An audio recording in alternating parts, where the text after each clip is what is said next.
ગણતરી કામનું TLM છે. આપણે સરવાળા બાદબાકી સરળતાથી શીખીએ ને એટલા માટેનું. તો કઈ રીતે કરવાનું એ આપણે જોવાનું છે.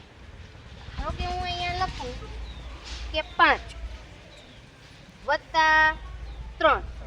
તો પેલા 5 પારા ગણવાના. ગણજો 1 2 3 4 5. હવે કેટલા છે? 3. તો 1 2 3.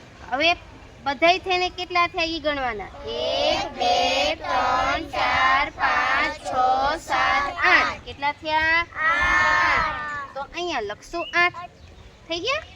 ચાલો હવે બીજું જોઈએ આપણે.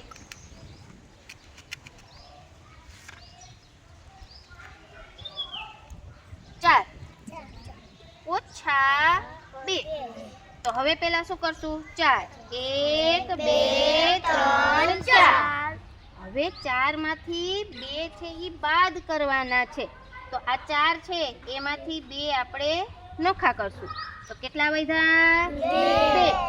તો અહીંયા આપણે લખશું 2. તો કે 4 માંથી 2 જાય તો 2.